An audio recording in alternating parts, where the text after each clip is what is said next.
Hey everyone, I'm Holger, and I thought I would put together a small tips and tricks compilation. Maybe you guys will learn something. Maybe not. Alright, here we go. Alright, first up is the range. So as you can see, I have a SCV, a Marine and a Marauder, and I'm going to show you something here. So if we see that the Marine has 5 range on his Gauss rifle. Yes, sir. And actually, building blocks are equal to range. So 1, 2, 3, 4, 5 blocks. That means 5 range. If we move him away and attack again, you can see that works.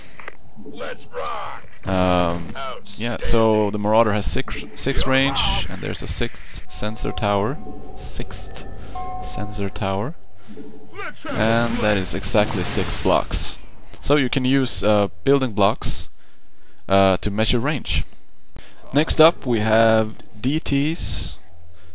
As you can see, the Marines can't see the DTs and they get slaughtered.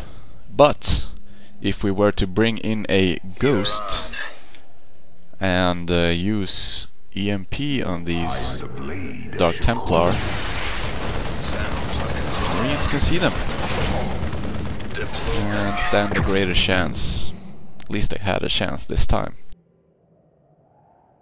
And here's another cool thing is are these little broodlings that spawn out of the broodlord. They actually use the melee system from Zerg, so if you upgrade them, upgrade the Zerg melee attack, you will see that the broodlings will actually have upgrades too.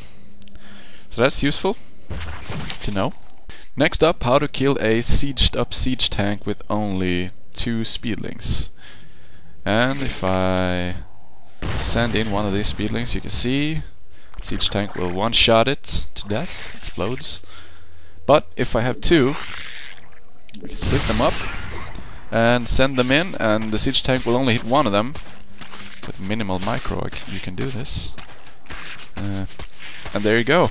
He's just gonna beat down that siege tank guy is probably sitting in there thinking, oh god, oh god, oh god, I can't believe this is happening. Guys, HQ!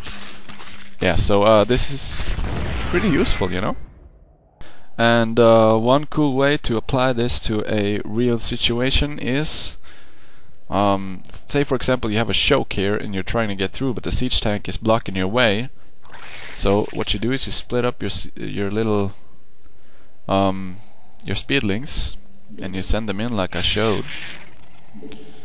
And then when the siege tank realizes, oh god, I'm gonna die to this one speedling, he sieges down, then you attack with your army and he's like, oh god, I got a siege again, and you can safely take him out. So that's that. On to the next one. Now here's a neat thing. Okay, so we have a cannon and a raven, and as you can see, if we just send in this raven here, he's gonna get shot by this cannon, and we don't want that, and we can't breach through with these marines. So what we're gonna do is we're gonna put down a opponent defense drone. It's gonna absorb all these shots. You see, the cannon cannot attack any of these units, and that's really useful. It has energy, and each shot consumes 10 energy, but it lasts quite a while, 30 shots at full charge. So that's pretty useful. Yes, sir. Next up is the DT Hellion trick. Your enemy is going DTs and you do not have any scans to reveal them. Okay, let's just check so that the Hellion cannot see the DTs.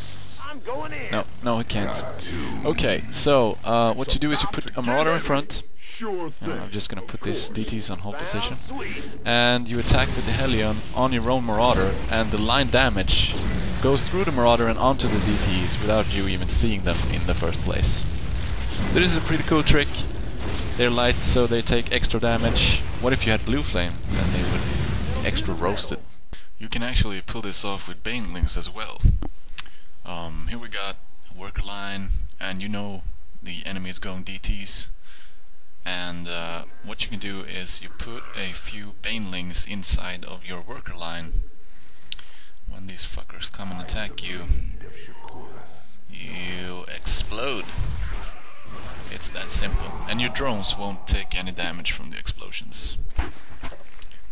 Let me just demonstrate this here. And boom! Nothing. So it's cool. That's all for now, gamers. Just drop a comment if there's anything you want to know. I'm h0lgr, and that's that.